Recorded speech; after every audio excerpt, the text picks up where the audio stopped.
घेरन संहिता में दूसरा कुंभक है जहां से आज हम लोग पढ़ना शुरू करेंगे, वो है सूर्यभेदी कुंभक।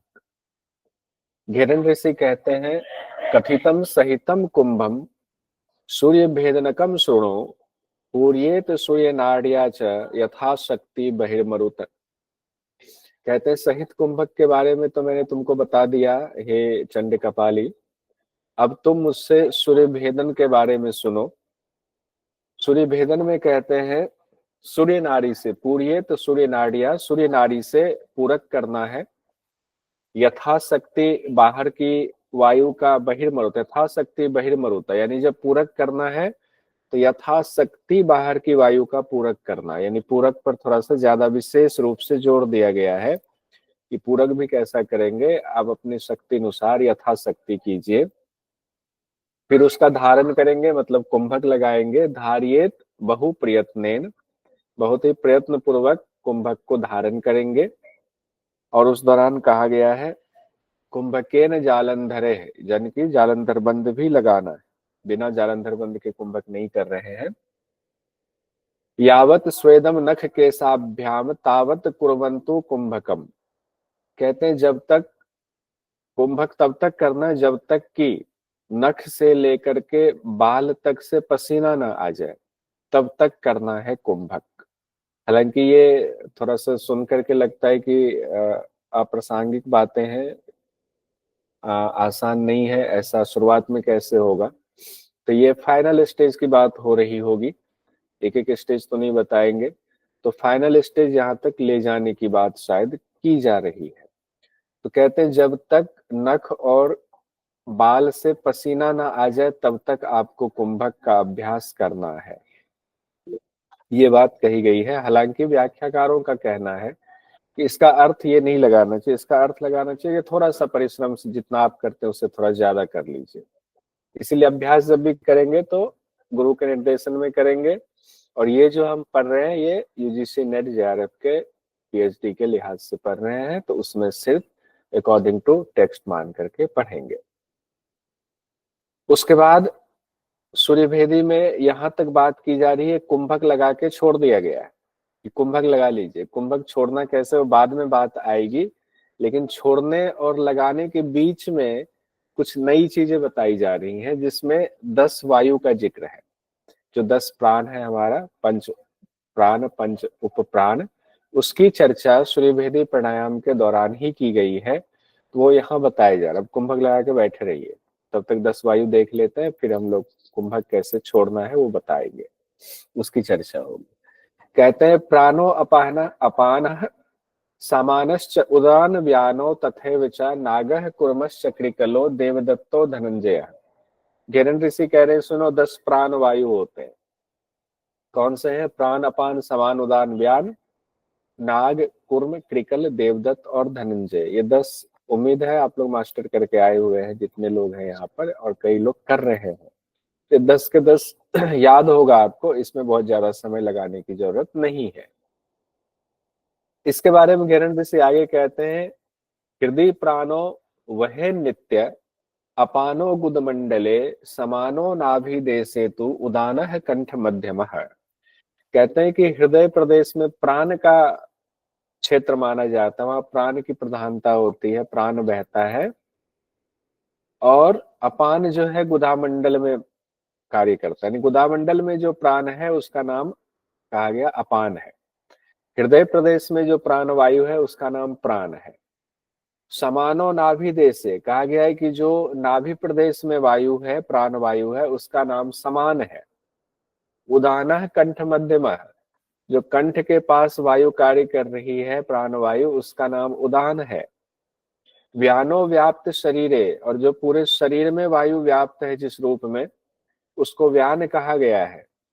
तू प्रधाना पंच वायव है, ये प्रधान 5 वायु है, यानी 5 प्रधान वायु है। उसके बाद कहा गया उसके अलावे भी 5 और वायु है, 5 प्रधान के अलावे। तेषाम अपि च पंचानम स्थानान्य अपि च बदाम्य हम। तो बाकी 5 के स्थान भी और हैं, उसके बारे में मैं तुमको कहता हूं। तो यहाँ पर क्या कहा गया, हृदय में प्राण वायु बहती है, गुदामंडल में अपान वायु का स्थान है, नाभि प्रदेश में समान वायु का स्थान है, कंठ के मध्य में उदान वायु का स्थान है। व्यान वायु समस्त शरीर में रहती है। व्यान वायु कहाँ रहती है? समस्त शरीर में रहती है। अब ये 5 वायु मैंने तुमको बता दिया, अब बाकी के जो 5 और हैं उसकी चर्चा मैं करता हूं। उसके बारे में कहते हैं 5 जो उपप्राण है, उद्गारे नाग आख्यातः, कुर्मः उन्मीलने स्मृतः, कृकलः क्षुत्कृते ज्ञेयो देवदत्तो विजृंभणे। विजृंभणे कहते उद्गार, नाग वायु जो है, नाग प्राण जो है वो डकार, उद्गार मतलब डकार जब आता है उसके लिए जिम्मेदार है। उसका कार्य किससे संपादन होता है? नाग से। और कुर्म से कहा गया, दूसरी जो कुर्म प्राण वायु है उससे उन्मीलन, आंखों का जो है गिरना, पलक उठना, आंखों की गतिविधि जो है वो किससे होती है? कुर्म से होती है, कुर्म प्राण से। कृकलः क्षुत्कृतो, कृकल जो है उससे भूख प्यास से संबंधित है, भूख प्यास का कार्य संपादन कृकल प्राणवायु से होता है। गेयो देवदत्तो विजृंभणे, कहते हैं देवदत्त जो है वो जम्हाई लेता है। विजृंभणे मतलब जम्हाई, देवदत्त जम्हाई लेता है। कृकल क्या हो गया? भूख प्यास। कृकल को हर बार हम ये कहते हैं कुकर से, मान लीजिए कुकर भूख प्यास से संबंधित। ना जहाति मृते क्वापि सर्वव्यापी धनंजय, कहते हैं कि धनंजय जो है वो पूरे शरीर में मौजूद है, सर्वव्यापी है धनंजय। कहाँ? पूरे शरीर के लिए सर्वव्यापी है। और मृत्य क्वापि, ना जहाती मृत्य क्वापि, मृत्यु के बाद भी शरीर नहीं छोड़ती है धनंजय प्राण। नागो गृह्याति चैतन्यम कुर्मश्चैव निमेषणम, कहते हैं नाग के बारे में कहते हैं चैतन्य से संबंधित कहा गया है। नाग का संबंध चेतना से है, ये बहुत इंपॉर्टेंट है। बाकी तो कॉमन है जो हम बता रहे हैं, आप पहले से जानते हो। ये चीज एक अलग सी बात कही गई है। नाग प्राण वायु ऊपर में कही गई थी बात, फिर से कही गई है, नाग प्राण वायु चैतन्य से संबंधित है। और कूर्म के बारे में फिर निमेशनम कहा गया, मतलब पलक गिरना झपकना। वैसे तो कूर्म वाली बात कही गई थी ऊपर भी, तो इसके बाद निमेशनम भी कहा गया, पलक गिरना झपकना भी है। क्षुधाकृत किकरश्चैव, क्षुधा की बात आई थी ऊपर, फिर से रिपीट हुआ है। किकर जो है वो भूख प्यास से संबंधित है, भूख से संबंधित यहाँ कहा गया है। चतुर्थेन तो विजृंभणम, जो जमहाई है वो देवदत्त, चौथा जो है देवदत्त है वो जमहाई लाता है। भवेत धनंजया शब्दम, और धनंजय से जो इम्पोर्टेंट बात यहाँ की जा रही है, जो बाकी ग्रंथों में नहीं देखने को मिलता है, वो है धनंजय प्राणवायु शब्द से संबंधित है। शब्द जो अभी मान लीजिए मैं बोल रहा हूँ, आप सुन रहे हैं, तो शब्द है। शब्द का कार्य धनंजय प्राणवायु से संबंधित होती है। और धनंजय प्राणवायु क्षण मात्रम न निःसरेत, क्षण मात्र भी शरीर नहीं छोड़ती है। ये क्षण मात्र भी शरीर नहीं छोड़ती है। एक बार फिर से देख लीजिए, पूरा रिपीट अप देख लेते हैं। 10 प्राणवायु हमने पढ़ा है, और ये 10 प्राणवायु किस दौरान पढ़ रहे हैं? प्राणायाम के दौरान। और उसमें भी कब? जब हम सूर्यभेदी प्राणायाम पढ़ रहे हैं तब देख रहे हैं। 10 में कहा गया है प्राण अपान समान उदान व्यान नाग कुर्म कृकल देवदत्त धनंजय। 5 प्राण, 5 उपप्राण है। प्राण वायु कहाँ रहती? हृदय में। अपान वायु गुदामंडल कहा गया है। समान वायु नाभि मंडल। उदान वायु कहा गया है कंठ मध्य में। व्यान वायु के बारे में कहा गया है संपूर्ण शरीर में व्याप्त रहती है। इसके बाद 5 और जो प्राण है, जिसको उपप्राण हम लोग कहते हैं, उसका स्थान के बारे में कुछ खास नहीं बताया गया है। स्थान तो नहीं ही बताया गया है, उसके कार्य बताए गए। हालांकि ऊपर कहा गया उन उपप्राणों का स्थान बताता हूं, लेकिन स्थान न बता करके कार्य बताए गए। तो कार्य से हम ये मानकर चलते हैं जिस अंग से संबंधित कार्य है, स्थान भी वही हो गया। तो नाग उपप्राण क्या हुआ? कहा गया उद्गार यानी डकार से संबंधित है। कुर्म से परकों का गिरना चलता रहता है, उठना गिरना, यानी उन्मीलन भी कहा गया, उन्मीलन। ट्रिकल से भूख प्यास कहा गया है, भूख प्यास, ट्रिकल से भूख प्यास। देवदत्त का कार्य कहा गया है जमहाई से संबंधित है। धनंजय वायु शब्द से संबंधित है, और क्षण मात्र भी शरीर नहीं छोड़ती है। पूरे शरीर में मौजूद रहती है और मृत्यु के बाद भी रहती है। तो पूरे शरीर में मौजूद दो कहा गया है, एक तो धनंजय के बारे में भी कहा गया है, दूसरा कहा गया है व्यान के बारे में भी। तो ये कॉमन चीज है जिसको याद रखना है। अब सूर्यवेदी कुंभक के दौरान 10 प्राण की चर्चा आ गई, जो इंपॉर्टेंट चीजें उसको नोट करते जाइए। उसके बाद कहते हैं कि इसकी चर्चा क्यों आई, हिरण्यऋषि ने क्यों 10 प्राण की चर्चा इसमें सूर्यभेदी प्राणायाम के दौरान किया है। तो कहते हैं सर्वे तु सूर्य संभिन्ना नाभि मूलात समुद्धरेत। कहते हैं सूर्यभेदी प्राणायाम से सभी जो 10 प्राण है वो जागृत होते हैं, क्योंकि इसमें प्रेशर बहुत लगा रहे हैं पूरे शरीर में। जब नख और बाल से पसीने की बात कर रहे हैं तो बहुत ज्यादा प्रेशर लग रहा है। कहते हैं कि सभी 10 प्राण जो है वो जागृत हो जाते हैं। इसीलिए सूर्यभेदी के दौरान नाभि मूल से समान वायु को ऊपर उठाना चाहिए। नाभि मूलात समुद्धरेत, नाभि मूल से समान वायु को उठाना चाहिए। और उसके बाद कहा गया है ईडिया रेचयेत पश्चात धैर्येन अखंड वेगतः पुनः सूर्येन चाकृष्य कुंभकित्वा यथा विधि। कहते हैं फिर ईरा नारी से धैर्य पूर्वक अखंड वेगतः, अखंड रूप से धीरे धीरे रेचक कर देना चाहिए। फिर सूर्य नारी से पूरक फिर उसी तरीके से करना चाहिए पहले जैसे किया हुआ है। यानी जब आपको पूरक उधर करने के बाद कहा गया सूर्य नारी से पूरक कीजिए, फिर कुंभक करने की बात की गई है। पूरक में कहा गया है कि यथाशक्ति पूरक कीजिए बाहर के वायु का। फिर कुंभक कीजिए तो जब तक नख और बाल से पसीना ना आ जाए तब तक कीजिए, क्योंकि 10 प्राण वायु जागती है। फिर समान वायु को ऊपर उठाते हुए अखंड वेगात का मतलब है जब श्वास छोड़ रहे हैं यानी कि रेचक कर रहे हैं तो उसमें कोई झटका नहीं आना चाहिए, या रुक के कभी ज्यादा कभी कम नहीं छोड़ रहे, एकदम एक समान रूप से वायु बाहर निकाल रहे हैं। यही सूर्यवेदी प्राणायाम है। ये एक राउंड हुआ, उसी को कहा गया है कि फिर से सूर्य से आप लीजिए, यानी पिंगला से फिर से पूरक कीजिए, फिर रोकिए, फिर रेचक कीजिए। तो इसी को कहा गया यथाविधि, इसी को बारंबार अभ्यास करना है। उसके बाद कहते हैं रेचयित्वा साधयेतु क्रमेण च पुनः पुनः कुंभकः सूर्य भेदस्तु जरा मृत्यु विनाशकः। कि अब उसी में कहा गया कि जब पूरक करेंगे तो रेचक भी करेंगे ही करेंगे, और बार बार इसका क्रम से अभ्यास करते रहिए। कहा गया है कि ये जो सूर्यभेदी कुंभक है इससे जरा मृत्यु का नाश होता है। तो जरा मृत्यु देखिए, परीक्षा की दृष्टि से जरा मृत्यु शब्द ही ध्यान रखिए।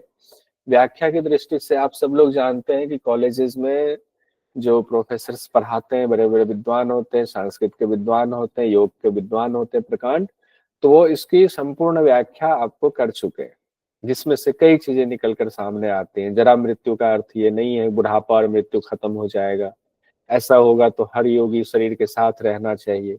और फिर अगर वो सूक्ष्म शरीर से मौजूद है पूरे ब्रह्मांड में तो जरा मृत्यु से तो परे हो जाएंगे। तो शायद इस संदर्भ में जरा मृत्यु, फिर शरीर की तो जरा तो किससे संबंधित है, अगर शरीर है तभी तो उस पता चलेगा बुढ़ापा आ रही है। जब शरीर नहीं है तो बुढ़ापे का इंपॉर्टेंस नहीं है।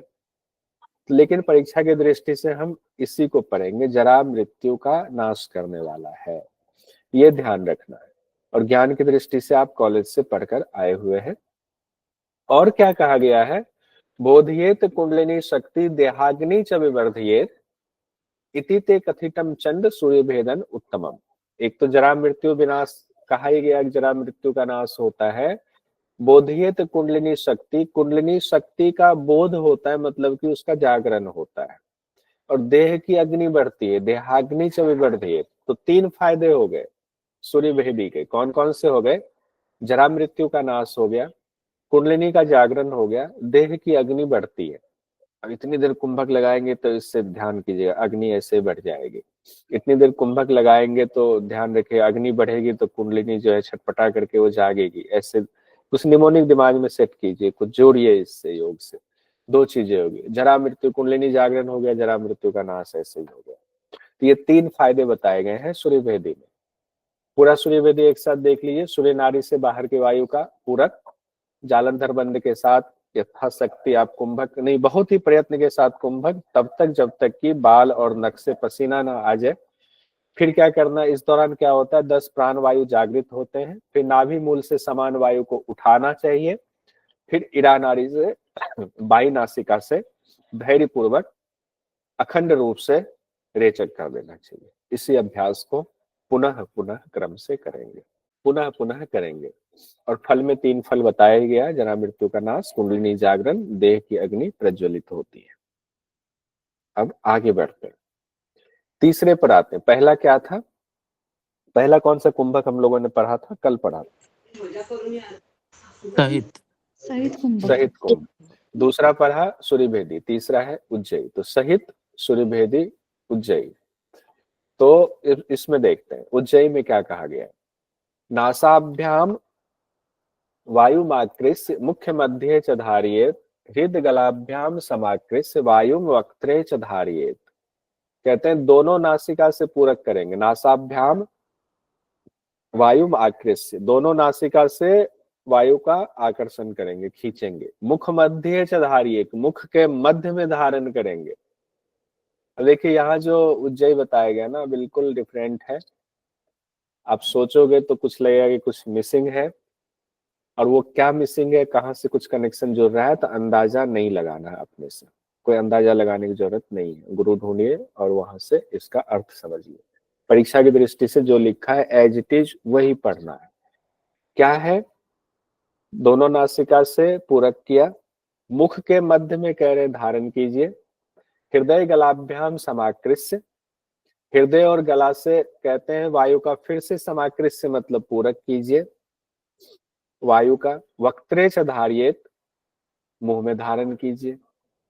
अब या तो उसी बात को 2 बार रिपीट किया गया है कि नासिका से श्वास लीजिए, मुख के मध्य में धारण कीजिए, हृदय और गला से जो है स्पर्श करते हैं। मुख के मध्य में धारण करेंगे, हृदय गला से स्पर्श कैसे होगा, वो दिक्कत वाली बात थोड़ी सी हो जाती है।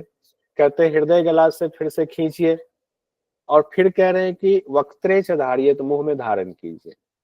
तो ये जैसा लिखा है एज इट इज उसी तरीके से आप ध्यान में रखिए कि ऐसा घेरण संहिता में उज्जयी के बारे में कहा गया है, जो और कहीं नहीं कहा गया। तो ये यहां से क्वेश्चन पूछा जा सकता है। मुखम प्रक्षाल्य संवद्य, कहते हैं कि मुख का प्रक्षालन करना है उसके बाद। अब इतना ऊपर 2 लाइन में 2 क्रिया बताई गई है, उसके बाद मुख का प्रक्षालन करना है। कुर्यात जालंधरम तथा, उसके बाद जालंधर बंद लगाना है।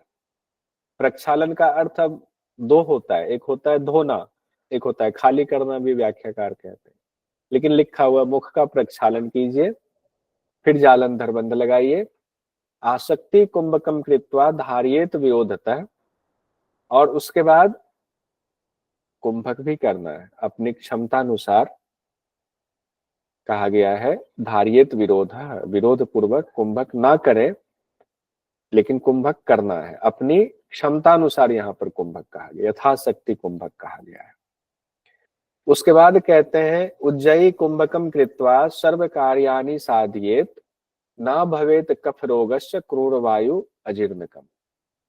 कि उज्जयी कुंभक करके सभी कार्य सिद्ध होता है, सभी कार्य की साधना आपकी पूरी होगी, कफ रोग नहीं होगा, ना भवेत कफ रोगस्य, क्रूर वायु दूर होगी, अजीर्ण दूर होगा।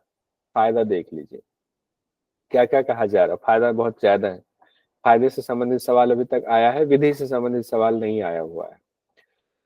सभी कार्य सिद्ध होंगे, एक तो ये है। कफ रोग नहीं होगा, उज्जयी में कफ रोग ये मानकर चले गले का कफ दूर होता है, कफ रोग नहीं होगा, उससे जोड़ लीजिए। क्रूर वायु कहा गया, क्रूर वायु में भी आपको दिक्कत नहीं होगी। अजीर्ण दूर होता है, अजीर्ण रोग नहीं होगा, पेट में अपच वगैरह नहीं होगा। क्रूर वायु माना जाता है कि शायद अपान वायु से संबंधित रोग को क्रूर वायु कहते हैं, जैसा मैंने व्याख्या वगैरह में पढ़ा हुआ है। क्रूर वायु कहा गया किसको, जो अपान वायु से संबंधित होते हैं वो वाले रोग नहीं होंगे, अजीर्ण दोष दूर होगा। उसके बाद यहाँ से कहा जा रहा है आम वातः क्षयः कासो ज्वरः प्लीहा न विद्यते, जरा मृत्यु विनाशाय च उज्जयी साधयेत नरः। आम वात वायु से संबंधित रोग होता है, आम वात गठिया का एक रूप होता है। क्षय मतलब टीबी रोग कहते हैं, क्षय रोग, ट्यूबरक्लोसिस जिसको कहते हैं। काश हुआ खांसी नहीं होगी, ज्वर हुआ बुखार, प्लीहा हुआ स्प्लीन में सूजन आ जाना, बढ़ जाना स्प्लीन का, ये नहीं होगा। और जरा मृत्यु का नाश इसके लिए भी कहा गया है, उज्जय के लिए। जो साधक या जो नर अभ्यास करेगा उसके ये सब नहीं होगा। आम बात, क्षय काश, ज्वर प्लीहा, जरा मृत्यु, ये सब उज्जय के लिए कहा गया है। तो उज्जय में इतनी सारी चीजें की कही गई हैं, ध्यान रखिएगा। उज्जयी प्राणायाम एक बार फिर से देखते हैं, पूरा देख लीजिए। दोनों नासिकाओं से वायु खींचे, मुख के मध्य में धारण करें। हृदय गला से लगते हुए वायु को खींचे, मुख में धारण करें। फिर मुख का प्रक्षालन करें। फिर जालंधर बंद लगाए, कुंभक करें, लेकिन यथाशक्ति विरोध पूर्वक कुंभक नहीं करेंगे। जैसा लिखा है एज इट इज मैंने वैसा ही लिखा है, क्योंकि परीक्षा में आपकी व्याख्या काम नहीं आएंगी। परीक्षा में आपकी व्याख्या जो प्रैक्टिकल सेशन वाला है उसमें आप 10 किताबों की व्याख्या का आप ले लीजिए, उसमें आपका लॉजिक चल जाएगा। अकॉर्डिंग टू टेक्स्ट में लॉजिक नहीं चलेगा। उज्जयी कुंभक सभी कार्यों को सिद्ध करते हैं। कफ रोग का निवारण, क्रूर वायु का निवारण, अजीर्ण रोग दूर होता है। आम बात, क्षय काश, ज्वर प्लीहा रोग दूर होता है। जरा मृत्यु का नाश होता है ऐसे साधक का जो उज्जयी की साधना करते हैं और सिद्धि कर लेते हैं। अब हम लोग देखते हैं, चौथा है शीतली कुंभक। शीतली प्राणायाम कहते हैं इसको, या शीतली कुंभक कहते हैं। जिह्वया वायुमाकृष्य च उदरे पूर्येत शनैः क्षणं च कुंभकम कृत्वा नासाभ्याम रेचयेत पुनः। कहते हैं उसके बाद, सर्वदा साधयेत योगी शीतली कुंभकम शुभम अजीर्णम कफ पित्तम च नैव तस्य प्रजायते। कि जिह्वा से वायु को आप उदर में भरिए, पूर्येत शनैः, धीरे धीरे भरना है। जिह्वा के द्वारा वायु को पेट में, च उदरे पूर्येत, पूरा भरेंगे, शनै शनै, धीरे धीरे, क्षणम च कुंभकम कृत्वा नासाभ्याम रेचयेत पुनः। क्षणम च कुंभकम कहा गया कि क्षण भर के लिए कुंभक कीजिए, फिर नासिका से, नासाभ्याम मतलब दोनों नासिका से रेचक कर दीजिए। अब कुंभक इसमें क्षण भर ही कहा गया, ये ध्यान रखिएगा। क्षण भर कुंभक करके दोनों नासिका से बाहर कर देंगे। कौन से अभ्यास में? शीतली में। सर्वदा साधयेत योगी शीतली कुंभकम शुभम, ये जो शुभ शीतली कुंभक है इसका अभ्यास करना चाहिए सदैव। अजीर्णम कफ पित्तम च नैव तस्य प्रजायते, कहा गया अजीर्ण रोग, कफ और पित्त दो रोग इसमें कहा गया। कफ का भी कहा गया है, पित्त का भी कहा गया है कि कफ और पित्त, अजीर्ण, ये 3 रोग इससे दूर होते हैं। आगे है भस्त्रिका कुंभक। भस्त्रिका कुंभक में कहते हैं, 5वां कुंभक भस्त्रिका कुंभक है। भस्त्रिका लोहकाराणाम यथा क्रमेण संभ्रमेत तथा वायुम च नासाभ्याम उभाभ्याम चालियेत शनैः। नासाभ्याम है और उभाभ्याम है, 2 शब्द यहाँ पर है।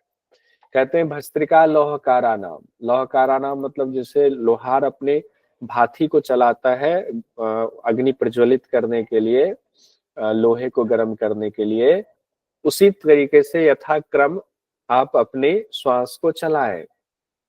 तथा वायु, उसी तरह वायु को नासिका से लीजिए और छोड़िए, लीजिए और छोड़िए। नासाभ्याम उभाभ्याम, लेकिन कहा गया चालियेत शनैः शनैः, कहा गया चालियेत शनैः मतलब धीरे धीरे वायु को लेंगे और छोड़ेंगे।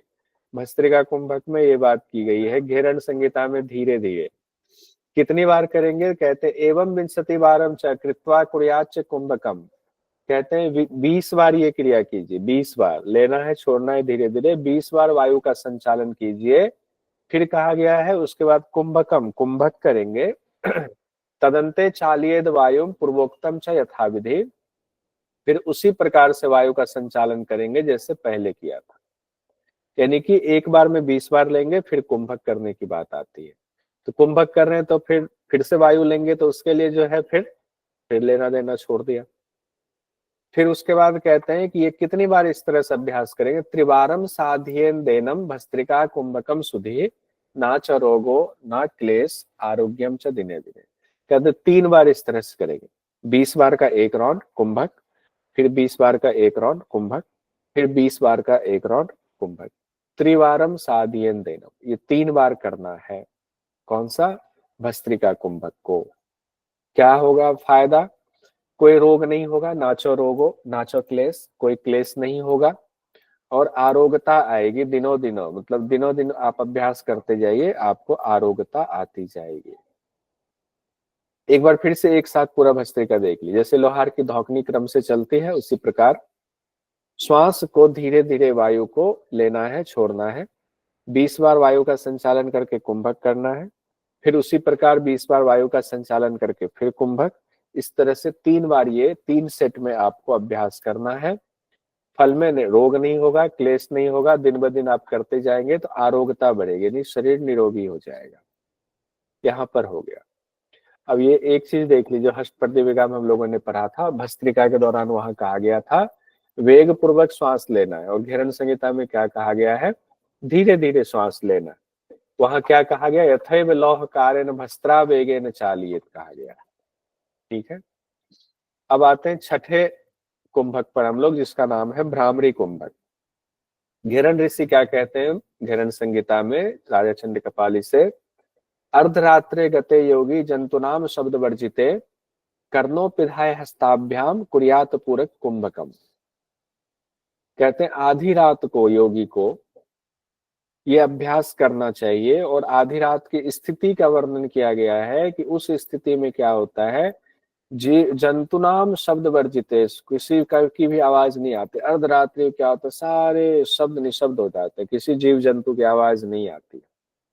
अर्धरात्रि गते योगी, आधी रात में जो है योगी क्या करना चाहिए, जब पूरे शब्द निशब्द स्थिति होती है, बिल्कुल शांत होता है, कोई डिस्टरबेंस नहीं है आवाज के संदर्भ में, तब कर्णोपिधाय, कान को बंद कीजिए, हस्ताभ्याम, दोनों हाथों से कान को बंद कीजिए, कुर्यात पूरक कुंभकम, फिर पूरक और कुंभक का अभ्यास कीजिए।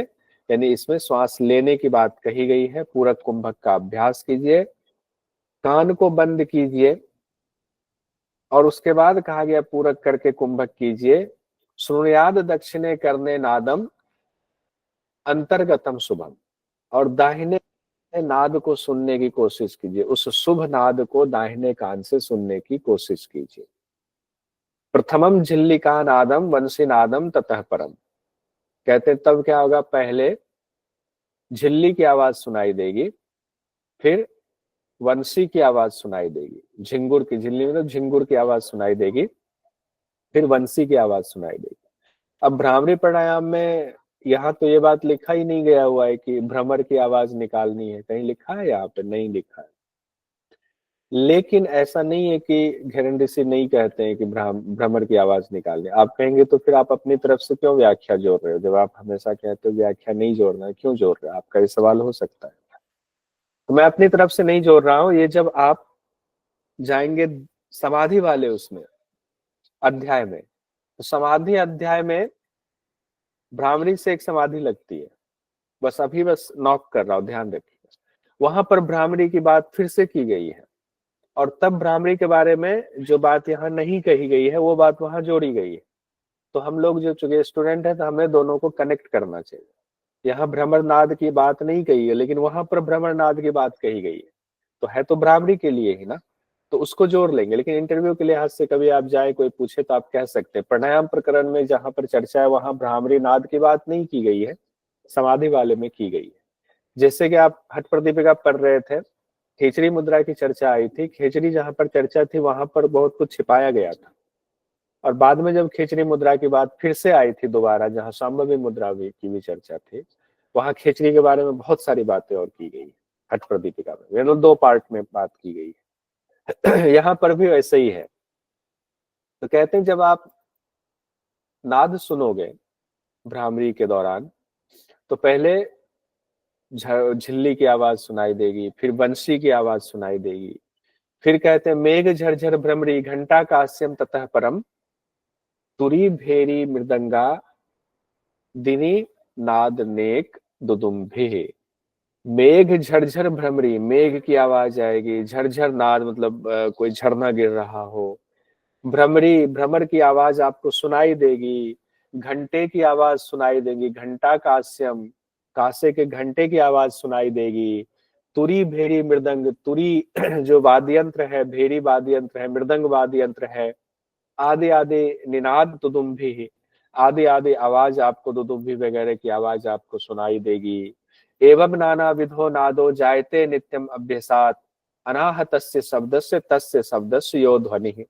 इस तरह रोज रोज जब आप आवाज अभ्यास करेंगे भ्रामरी का, तो नाना प्रकार की आपको नाद सुनाई देगा रोज के अभ्यास से। और अनाहद नाद की जो शब्द है, उस शब्द की जो ध्वनि है, अब यहाँ से अलग बात हो रही है। नाद रोज सुनाई दे रहे हैं, यहाँ से बात चेंज हो रही है।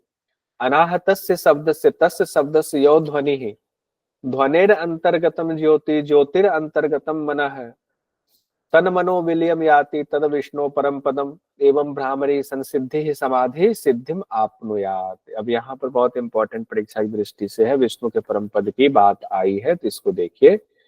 उस ध्वनि के अंदर ज्योति है, जो ध्वनि है आप सुनोगे, जो उस ध्वनि में एकदम ध्यान लगा दीजिए।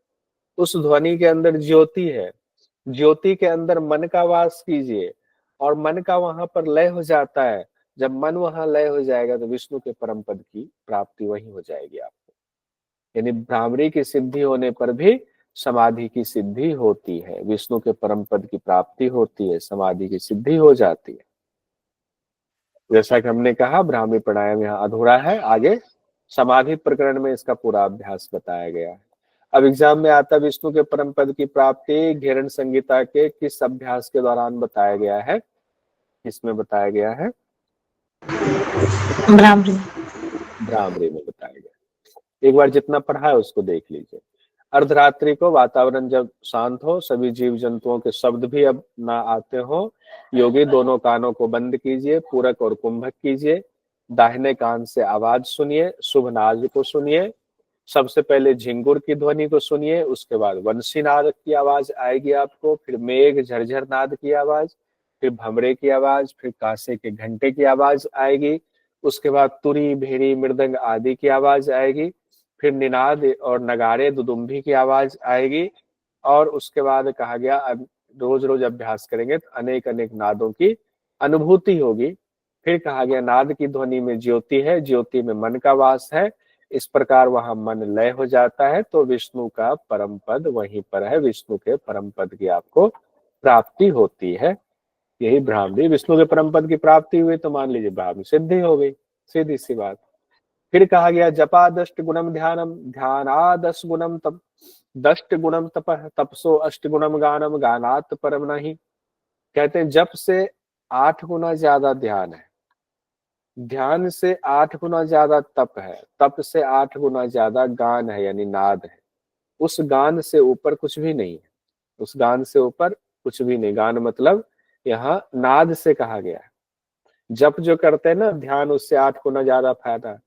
अब ध्यान से 8 गुना फायदा तप का है, और तप से 8 गुना फायदा गान का है। गान मतलब नाद का है, तो नाद को बड़ा इंपॉर्टेंट दिया गया है। ब्राह्मणी प्राणायाम से कौन से समाधि की सिद्धि होती है, यहीं पर एक क्वेश्चन नोट कर देते हैं, वहां पे भी सुनेंगे। नाद योग समाधि होती है, कौन सी होती है? ब्राह्मणी प्राणायाम से नाद योग समाधि की सिद्धि होती है, समाधि वाले में फिर पढ़ेंगे। 7वां है हमारा मूर्छा कुंभक। मूर्छा तक पहुंच गए हम लोग, अब मूर्छित होने वाले। सुखेन कुंभकम कृत्वा मनश्च भ्रुवोर अंतरम संत्यज्य विषयान सर्वान मनोमूर्छा सुख प्रदा आत्मनि मनसो योगाद आनंदो जायते ध्रुवम। कहा गया है कि सुख पूर्वक कुंभक कीजिए और मन को भूमध्य पे लगाइए, भ्रू मध्य पे लगाइए, और सभी विषयों का चिंतन जो है छोड़ दीजिए। जब मन सभी विषयों से हट जाता है तो मन मूर्छित हो गया, और जब मन बाकी जगहों से नहीं जा रहा है, मूर्छित होकर के वहां बैठ गया, स्थिर हो गया, तो सुख प्रदान करने वाली है, सुख प्रदा है। दिक्कत कब हो रही है? जब मन भाग रहा है तब दिक्कत हो रही है। आत्मनि मनसो योगात आनंदो जायते ध्रुवम। आत्मनि मनसो योगात, आत्मा में मन को लगाइए, फिर जो है क्या होगा? आनंदो जायते ध्रुवम, निश्चित ही आपको आनंद की प्राप्ति होगी। ठीक है, यहाँ पर सब बात मन के मूर्छा की बात कही गई है। मन मूर्छित होगा तभी आनंद, आत्मा में मन लगाइए, आत्मा से मन मिल जाएगा तो आनंद की प्राप्ति होगी। अंतिम कुंभक है केवली कुंभक। केवली कुंभक में हंस मंत्र की चर्चा आती है। एग्जाम में एक क्वेश्चन ऐसे ही हो गया आपका। कि हंस मंत्र की चर्चा किस कुंभक के दौरान की जाती है, तो केवली कुंभक के दौरान हंस मंत्र की चर्चा की जाती है। और केवली कुंभक सबसे ऊपर के कुंभक कहा गया है, सबसे उच्च अवस्था। इसीलिए इसको जब आप पढ़ोगे तो बहुत सारी बातें इसमें समझ में नहीं आएंगी, पहले बता रहा हूँ। बहुत सारी चीजें लगेगा यहाँ की बात यहाँ हो रही, करना कैसे है पूरी विधि नहीं बताई हुई है शास्त्र में, मैं क्या करूं। कहा गया है हकारेन बहिर्याति सकारेन विषेत पुनः षट शतानी दिवारात्रो सहस्त्रानी एक विंशति। कुछ चीजें तो टू द पॉइंट कही गई है, उतना ध्यान रखिए, और ये सब चीजें आप जानते भी हैं। अजपाम नाम गायत्री जीवो जपति सर्वदा। कहते हैं हकारेन बहिर्याति, जब श्वास आप बाहर निकालते हैं, हकारेन तो हकार की ध्वनि होती है, और जब आप श्वास लेते हैं तो सकार की ध्वनि होती है। कभी बैठिए इत्मीनान से, श्वास लीजिए, श्वास छोड़िए, आप फिर उस ध्वनि को, साउंड को सुनने की कोशिश कीजिए।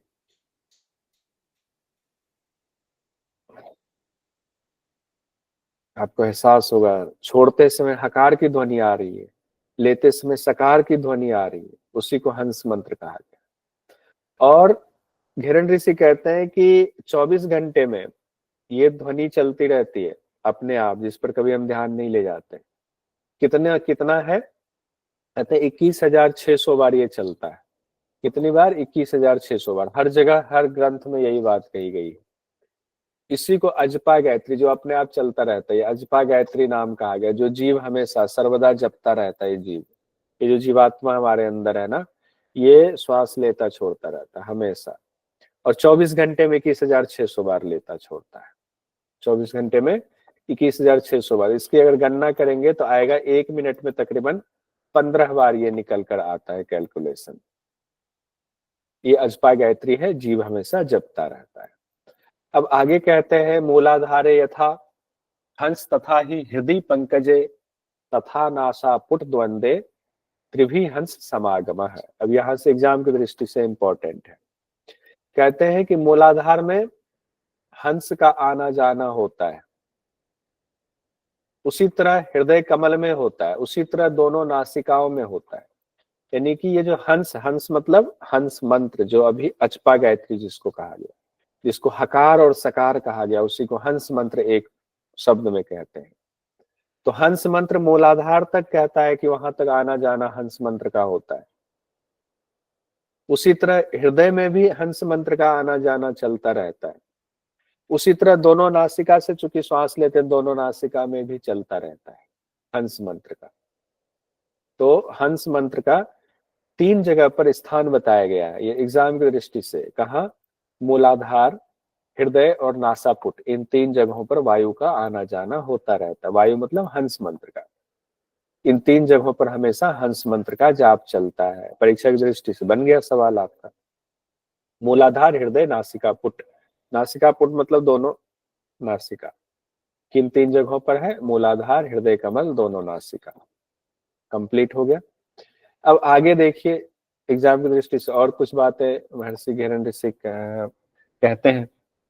कहते हैं क्षणवती अंगुली मानम शरीरम कर्म रूपकम देहात बहिर्गतो वायु स्वभावतः 12 अंगुली है।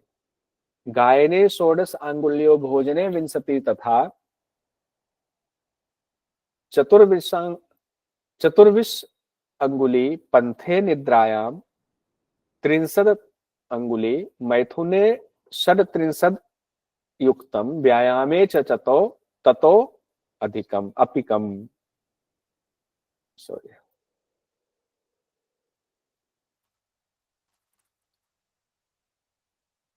ततो अधिकम। अब कहते हैं शरीर का माप जो है वो 96 अंगुल होता है। शरीर का माप हर जगह तकरीबन 96 अंगुल ही बताया गया है। आपकी अपनी उंगली से अगर आप नापोगे शरीर को, पूरा नाप 96 अंगुल ही होता है। और उसके बाद कहा गया है जो आप श्वास नॉर्मली लेते हैं, स्वभावतः जो श्वास लेते छोड़ते हैं, कहाँ तक श्वास का प्रभाव होता है, शरीर से कितना बाहर निकलता है? 12 अंगुली बाहर निकलता है। 12 अंगुली कितना, अगर ये लंबाई नापेंगे तो 12 अंगुली स्वाभाविक तौर पर श्वास की गति होती है। लेकिन कहा गया है जब आप दूसरा कोई काम करते हैं तो गति बढ़ती है। जैसे गायन में जब गाना गाते हैं तो 16 अंगुलियों हो जाता है, 16 अंगुली। भोजन करते समय 20 अंगुली तक बाहर निकलती है। और जब पंथे जब राह चल रहे होते हैं तो 24 अंगुली निकलती है। सोते समय कहा गया और ज्यादा एनर्जी लग रही है आपकी, 30 अंगुली तक श्वास बाहर जा रही है, इसलिए सोते समय श्वास की गति लंबी होती है। कई लोग खर्राटे भी लेते हैं। मैथुन के समय कहा गया 36 अंगुल बाहर निकलती है। और व्यायाम में तो कहा गया और भी अधिक होता है, उसमें संख्या नहीं बताएगी। तो एग्जाम की दृष्टि से गारंटी ने जितना कहा है उतना ही रखते हैं, उतने में एग्जाम में क्या क्वेश्चन आ सकता है। शरीर का माप 96 अंगुल। स्वाभाविक तौर पर वायु 12 अंगुल बाहर जाती है। गायन में 16 अंगुल बाहर जाती है। भोजन में 20 अंगुल बाहर जाती है। चलने में 24 अंगुल। नींद में 30 अंगुल। मैथुन में 36 अंगुल। व्यायाम में और भी अधिक मानकर चले, और भी ज्यादा। तो ये आपको ध्यान में रखना पड़ेगा। स्वाभाविक तौर पर 12, गायन में 16, भोजन में 20, चलने में 24, नींद में 30, मैथुन में 36 और व्यायाम में उससे अधिक। उसके बाद कहते हैं स्वभावे अस्य गतेर न्यूने परम आयु प्रवर्धते आयु क्षयो अधिके मारुतो च अंतराय अंतरात गते। यहाँ पर ये बड़ा सूत्र बताया गया, सूत्र है ये। यहाँ आपका रहस्य खोला गया, उजागर किया गया है। कहते हैं कि स्वाभाविक तौर पर जो 12 अंगुल आपकी वायु बाहर निकलती है, अगर आप श्वास लेने की गति को धीमा कर दीजिए, स्लो सूक्ष्म कर दीजिए, तो अगर 12 अंगुल से वो कम हो गया तो आयु बढ़ेगी। अगर 12 अंगुल से ज्यादा हो गया तो आयु का क्षय होगा। स्वभाव से अगर स्वाभाविक कितना 12 है, स्वभाव से गति न्यून हो गई तो आयु बढ़ेगी, परम आयु प्रवर्धते। और अगर ज्यादा हो गया आयु क्षय, आयु कम होगी अगर श्वास की गति ज्यादा, श्वास बाहर निकल रही है। ये कहा गया क्योंकि श्वास जब आपकी लंबी हो जाती है तो आप धीरे धीरे श्वास छोड़ते हैं। धीरे धीरे छोड़ते हैं तो श्वास ज्यादा दूर तक नहीं जा सकता है, कम दूरी तक जाएगा क्योंकि धीरे धीरे निकल रहा है। लेकिन जिनको सांस की बीमारी है, जल्दी जल्दी श्वास छोड़ रहे हैं तो उनकी दूर तक श्वास जाएगी, उम्र कम हो रही है। कहते तस्माद प्राणे स्थिते देहे मरणम नैव जायते वायुना घट संबंधे भवेत केवल कुंभकम। कहते हैं जब तक शरीर में प्राण स्थित है मृत्यु नहीं होती है, केवल कुंभक से प्राण इस घट रूपी शरीर में स्थित हो जाता है, लॉक हो जाता है, बंध जाता है, प्राण का निरोध हो जाता है। तो केवल कुंभक के लिए बड़ी इंपॉर्टेंट चीजें बताई गई। तो केवल कुंभक में क्या होगा, आप जब केवल कुंभक करेंगे तो 12 अंगुल से श्वास छोटी होती जाएगी, उम्र बढ़ती जाएगी। यावत जीवम जपेत अजपा संख्य केवलम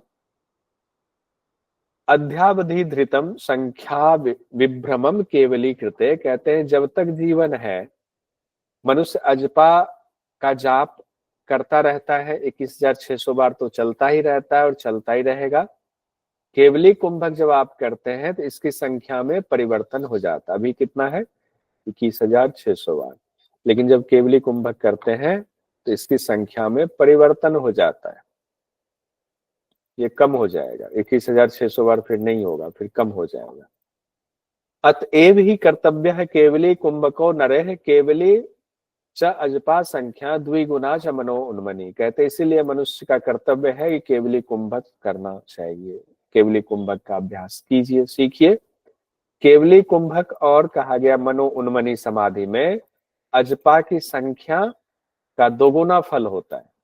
केवली कुंभक और मनो उन्मनी समाधि में अजपा की संख्या का दोगुना फल होता है। तो फल दोगा, जैसे श्वास लंबी हो जाएगी तो फल तो बढ़ जाएगा।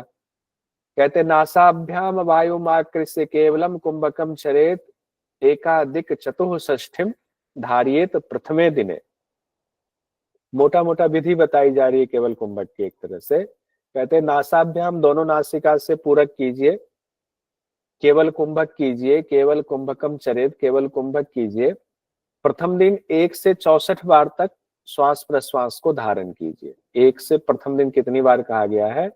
एकाधिक चतुःषष्ठिम, 1 से 64 बार तक श्वास प्रश्वास को धारण कीजिए। अब विधि में इतना ही कहा गया है।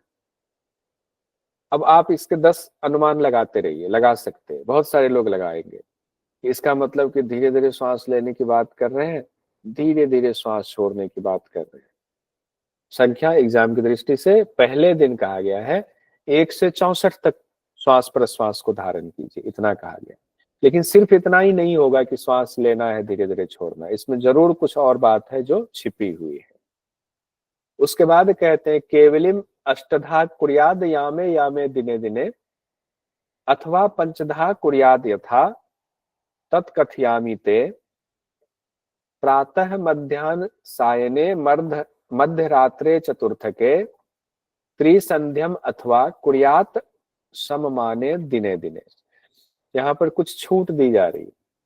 कहते केवली कुंभक का अभ्यास 3 घंटे के अंतराल में 8 बार करना है। फाइनल इतना कीजिए, हर 3 घंटे में 8 बार केवली कुंभक कीजिए। और अगर नहीं हो रहा है तो 5 बार कीजिए। 5 बार कैसे करना है? प्रातःकाल, मध्याह्न, सायं, मध्य रात्रि और रात्रि के चौथे प्रहर में कहा गया है। किसके लिए? केवली कुंभक की बात हो रही है। 5 बार, प्रातः, दोपहर, शाम को, मध्य रात्रि को और रात्रि के चौथे प्रहर में कहा गया। या फिर इतना नहीं कर सकते तो 3 बार कीजिए, त्रिसंध्या कीजिए। प्रातः, मध्याह्न और सायं में समान रूप से कीजिए, समान संख्या में कीजिए। उसके बाद कहते हैं इसको बढ़ाना कैसे है? धीरे धीरे अभ्यास को। पंचवारम दिने वृद्धिक वारेकम च दिने दिने दिने तथा अजपा परिणामम यावत सिद्धि प्रजायते। कहते हैं इसका अलग अलग पुस्तकों में ना इसकी व्याख्या थोड़ी अलग की गई। कई जगहों पर कहा गया है हर रोज 5 बार बढ़ाना है। कई जगहों पर कहा गया है 5 दिन में हर 5वें दिन जो है केवली कुंभक में वृद्धि करते जाइए। पंचवारम दिने अगर इसको ले, चौखंबा में कहा गया पंचमे च दिने, तो जब चौखंबा के हिसाब से चलेंगे तो 5वें दिन हो जाएगा। और इस पुस्तक के हिसाब से चल रहे हैं, अगर मान लीजिए दूसरी पुस्तक जिसमें कि पंचवारम दिने कहा गया है तो उसमें होगा हर रोज 5 बार वृद्धि करते जाइए दिन दिन। उसके बाद कहते हैं अजपा परिणाम जब तक सिद्धि ना हो जाए तब तक, अजपा गायत्री के परिणाम कंप्लीट ना हो जाए तब तक ये अभ्यास करते रहिए और बढ़ाते जाइए उसको। कब तक बढ़ाना है? जब तक सिद्धि ना हो जाए। सिद्धि मिल गया तो फिर कोई बात ही नहीं। प्राणायामम केवली च तदा वदति योगविद केवली कुंभके सिद्धे किम न सिद्ध्यति भूतले। कहते केवल कुंभक सिद्ध हो गया तब माना जाएगा आप योग के जानकार हैं। और जब केवल कुंभक सिद्ध हो गया तो इस भूतल पर कुछ ऐसा नहीं है जो सिद्ध नहीं होता है, सब सिद्ध हो जाएगा। कुछ भी आपके सिद्ध होने के लिए बाकी नहीं रह जाएगा। अब देखिए 22 नवंबर 2021 में सवाल पूछा गया, घेरन संहिता के अनुसार किसी व्यक्ति को इन मौसमों में योगाभ्यास शुरू नहीं करना चाहिए। अब नहीं की बात दे दी गई है, इस मौसम में शुरू नहीं करना है। किस मौसम में शुरू करना है वो तो आपको पता ही है। अब यहाँ दिया नहीं करना है, क्या वर्षा और शिशिर में नहीं करना चाहिए। अब इसमें 5 ऑप्शन है, अब 3 ऑप्शन सही होगा, आप 2 कह के कैसे चुप हो सकते हैं अमित जी? या तो पहले पूरा क्वेश्चन पढ़िए, यहीं पे गड़बड़ी हो जाती है। पूरा क्वेश्चन नहीं पढ़ेंगे तो गड़बड़ हो जाएगा। क्वेश्चन जो ऑप्शन ए बी सी हेमंत शिशिर वर्षा। बहुत बढ़िया, क्योंकि करना किसमें? वसंत शरद में करना है। ये दोनों छोड़ देंगे, बाकी 3 रह गए। ठीक है, ए बी सी हो गया। उसके बाद इसका जो ऑप्शन ऊपर लिख देते ना,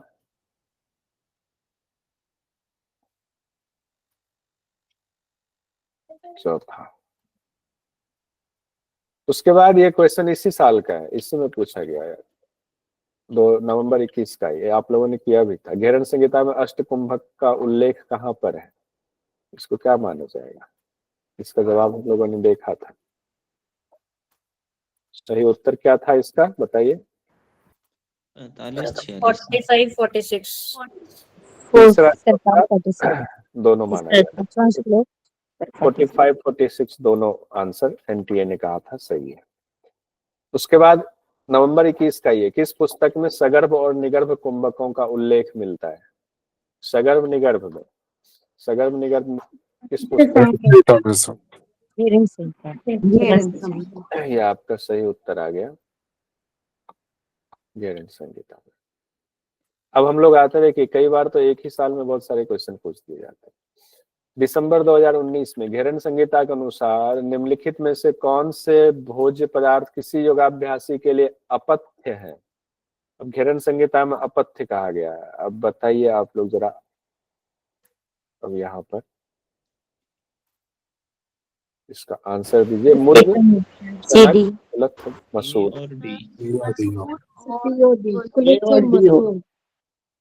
मोदक और मसूर।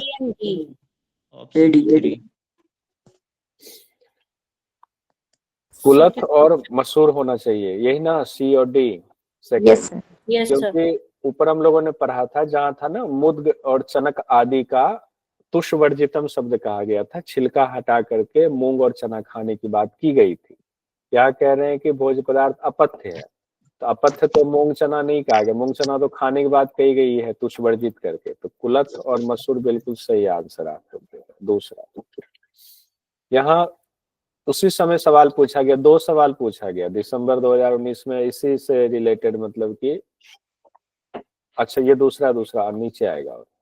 घेरन संहिता के अनुसार किन ऋतुओं में हठ योग का आरंभ नहीं करना चाहिए? ये सवाल रिपीट कर दिया BC, अलग तरीके से। ग्रीष्म वर्षा।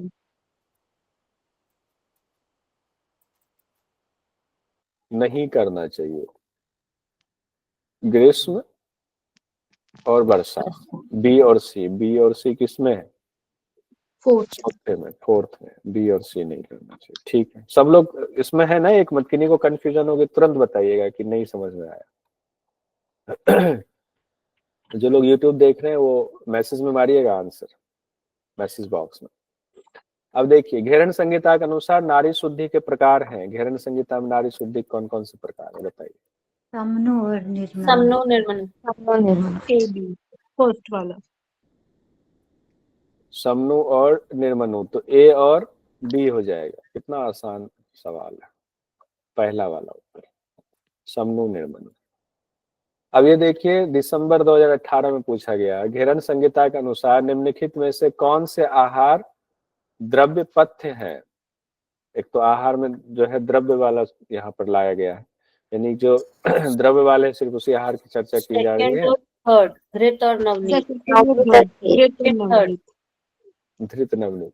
अब वहां पर एक श्लोक था ना, मंत्र था ना, जिसमें हमने कहा था कंफ्यूजन की स्थिति होती है, लेकिन आगे हमने कहा था चूंकि अगले ही मंत्र में कहा गया है धृत के बारे में कि शुरुआत में भोजन करना है, तो वो कई पुस्तकों में कंफ्यूजन है। तो तक्र तो कहा गया था कि नहीं ही खाना है, तैल की ही भी मनाही ही है, तो धृत और नवनीत ही होगा ना, यही ना? यस सर घृत और नवनीत, घी और मक्खन। उस हिसाब से दूसरा ऑप्शन, इसको तो मार्क कर देते हैं।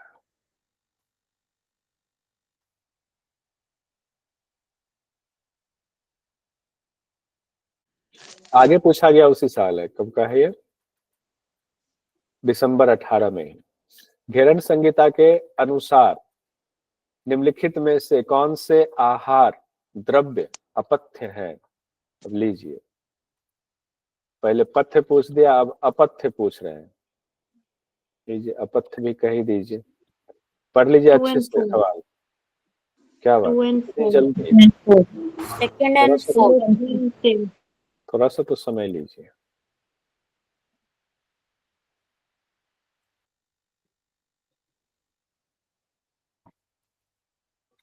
एक सेकंड। हाँ, आप लोगों ने कहा इसमें है अपथ्य लेना है ना, कुलथ, मुद्ग, तिल, यव। मुद्ग तो खाने के लिए कहा ही गया है, और कुलथ और तिल अपथ्य। अच्छा, द्रव्य शब्द यहाँ आया है ना, द्रव्य अपथ्य कहा गया है। तिल तो द्रव्य है नहीं, ठीक है। कुल्थी जो है द्रव्य है, द्रव्य शब्द गलत तो नहीं लिख दिया गया है। ये शब्द लगता है ना, ये द्रव्य नहीं होना चाहिए।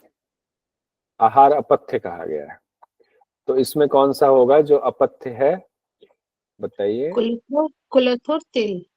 कुलथ और तिल कहा गया। 2 कुलथ और और तिल। 4, थर्ड एंड फोर्थ।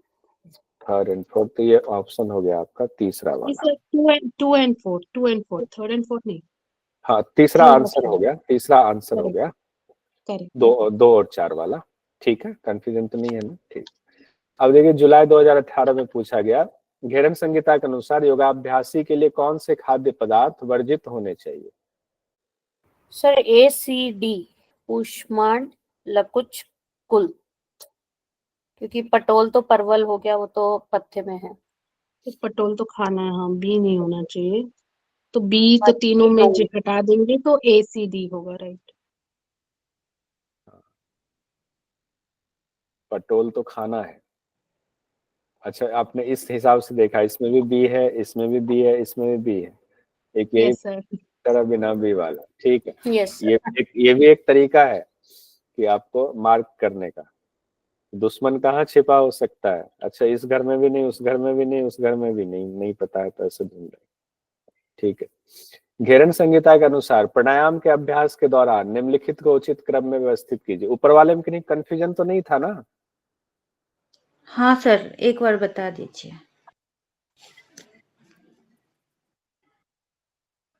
कुष्मांड, पटोल, लकुच और कुलथ कहा गया है। पटोल तो कहा गया है खाना है, ये तीनों मना किया गया है। इसमें क्या बताना है? पढ़ के नहीं आए थे या दिखाना पड़ेगा वहां पे ले जाके? सरिता जी को समय नहीं मिला होगा, स्कूल गई होंगी। हाँ सर, फंक्शन करवा रही हूँ स्कूल में। वही तो कह रहे हैं, समय आप लोगों के पास बहुत कम होता है, मैं जानता हूँ, बड़ी मुश्किल से पढ़ाई कर रहे हो। घर भी की जिम्मेदारी देखनी है, परिवार भी देखना है, कुछ अपना काम कर रहे हैं वो भी देखना है, फिर समय थोड़ा सा निकाल के शाम को पढ़ाई भी करनी है। अच्छी बात है, आप लोगों के जज्बे को सलाम है।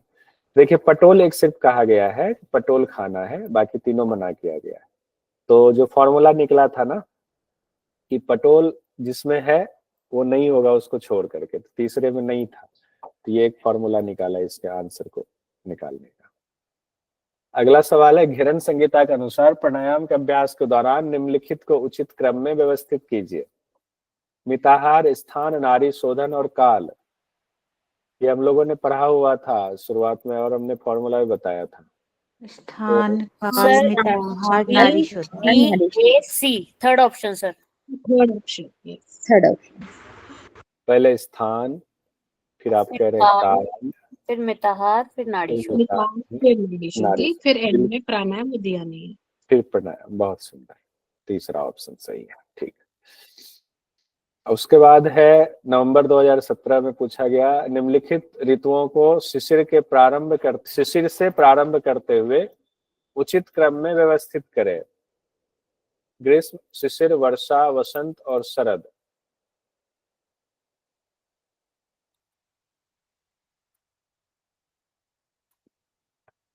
क्या है क्वेश्चन, देखिए अच्छे से। ऋतुओं को शिशिर से प्रारंभ करते हुए उचित क्रम में व्यवस्थित कीजिए। शिशिर ऋतु के बाद से कैसे जो है व्यवस्थित करेंगे?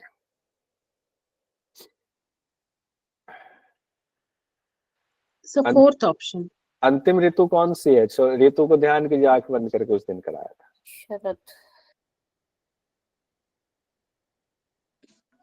शिशिवर होगा सर, शरद शिशिवर अंतिम है। ऋतु अंत होगा। पहली ऋतु कौन सी थी? बसंत। वसंत से पहले, वसंत से ठीक पहले सब शिशिर। शिशिवर। वसंत से पहले शिशिर। शिशिर। तो अब शिशिर से क्रम से लगाइए, शिशिर से आरंभ। तो शिशिर तो इन्होंने कह दिया, तो शिशिर तो होगा ही, बी तो होगा ही होगा। वसंत, फिर ग्रीष्म, ग्रीष्म, वसंत, ग्रीष्म, ग्रीष्म। सो फोर्थ फिर ऑप्शन वर्षा, ADACE। शरद। तो बी तो होगा ही होगा कि शिशिर तो होगा ही। शिशिर के बाद वसंत आया, वसंत के बाद गर्मी आती, गर्मी के बाद बारिश होती, फिर शरद ऋतु आ जाता है। उस हिसाब से हो गया आपका BDAC, BDACE, ये वाला चौथा वाला ऑप्शन सही है।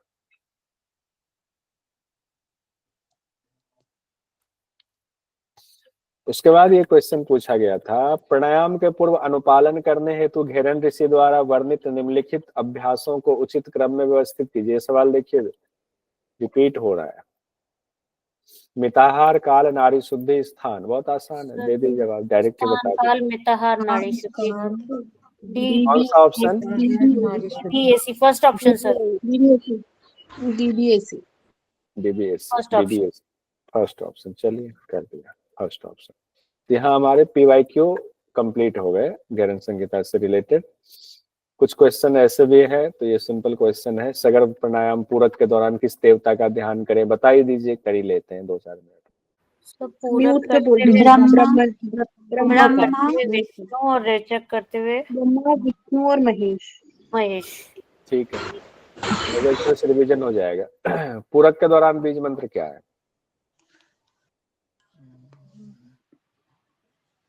पूरक के दौरान बीज मंत्र क्या है सगर प्राणायाम?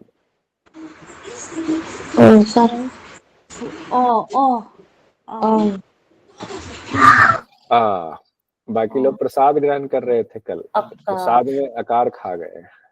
चलिए देखिए कोई बात नहीं, रिवीजन का ये तो फायदा होता है। सगर प्राणायाम में कहा गया था ना, अ उ और मा तीन ही तो बीज मंत्र बताया गया था। अ उ और मा कहा गया था, अ उ मा।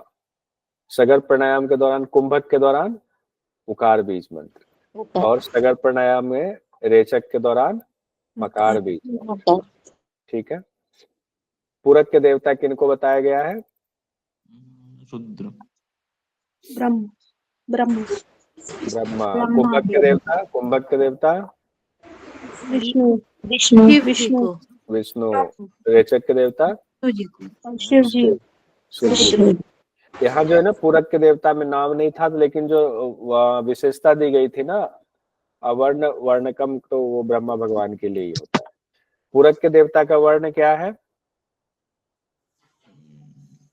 पीत वर्ण है सर। रक्त वर्ण, रक्त वर्ण। रेचक देवता का वर्ण? रेचक देवता का श्वेत वर्ण। श्वेत वर्ण होता है। भगवान शिव का श्वेत वर्ण हो जाएगा। और कुंभक के देवता का वर्ण?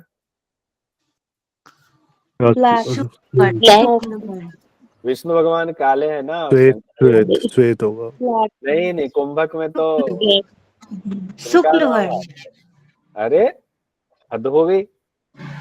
विष्णु भगवान का रंग क्या है? मतलब जो अपने भगवान हैं कृष्ण कन्हैया, कृष्ण वर्ण। कृष्ण वर्ण।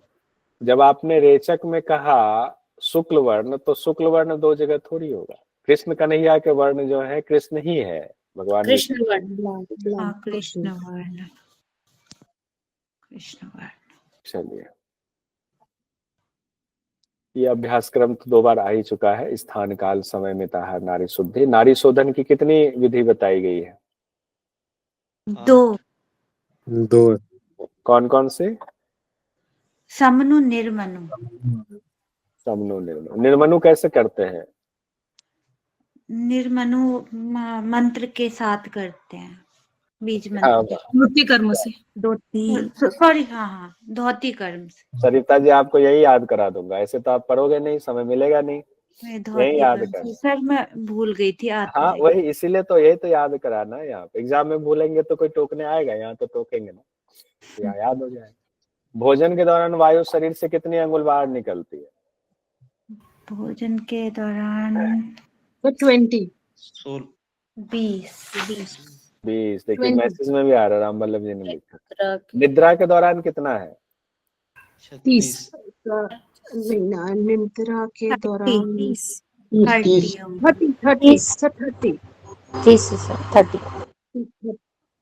पक्का 30? तो 36 भी लिखते हैं। नहीं, 36 मैथुन के दौरान है 36। ठीक है। किस ऋतु में योग का अभ्यास करना चाहिए? शरद और बसंत। बसंत और शरद। वर्षा ऋतु में हिंदी के कौन से 2 महीने आते हैं? सावन भादो। और शिशिर ऋतु में? अब फंस गए सब लोग। शिशिर ऋतु में सर ज्येष्ठ और आषाढ़। नवंबर शिशिर वाले ये हुआ। माघ और शिशिर में फाल्गुन। मार्कशीट माघ और फाल्गुन। माघ मार्च फाल्गुन, फाल्गुन। माघ और फाल्गुन। शिशिर तुम जल्दी से बता दीजिए। माघ और फाल्गुन। माघ फागुन। देखिए शिशिर ऋतु माघ। क्या है, चैत वैशाख से ठीक पहले वाला है, यानी वसंत से ठीक पहले वाला। तो माघ फागुन होता है ना, माघ फागुन चैत वैशाख। और वसंत ऋतु में कौन से हो गए, चैत वैशाख हो गए। चलिए मार्ग और माघ में मुझे बहुत कंफ्यूजन होता है। मार्ग और माघ में एक जैसे थे। मार्ग शीर्ष उसको बोला जाता है, हाँ वो वो पीछे। अलग है। शरद ऋतु में कौन से 2 महीने होते हैं, देखते हैं, ये तो गलत नहीं होना चाहिए। ये हाँ ये अश्विन और कार्तिक। आखिरी वाली है। हाँ, अश्विन कार्तिक बड़ा इम्पोर्टेंट महीना है। बड़ा इसमें जो है कार्तिक नहाना, अश्विन में पूजा की जाती है, कार्तिक महीने में बड़ा इम्पोर्टेंट महीना। हेमंत ऋतु का अनुभव किन किन महीनों में होता है? हेमंत ऋतु का देखते याद होगा इसका कार्तिक में होगा, कार्तिक, माघ, मार्गशीर, पौष और माघ। और माघ में। ये 2 महीना आगे लेगा कि एक एक महीना आगे पीछे लेगा? एक पीछे एक आगे। महीना आगे एक पीछे। पीछे का हाँ, कार्तिक, मार्गशीर्ष, पौष और माघ लेगा। शरद ऋतु का अनुभव किन 4 महीने तक होगा? शरद क्या लेगा, 2 महीना आगे कि एक एक महीना? एक पीछे एक भादो आगे। आश्विन कार्तिक मार्गशीर।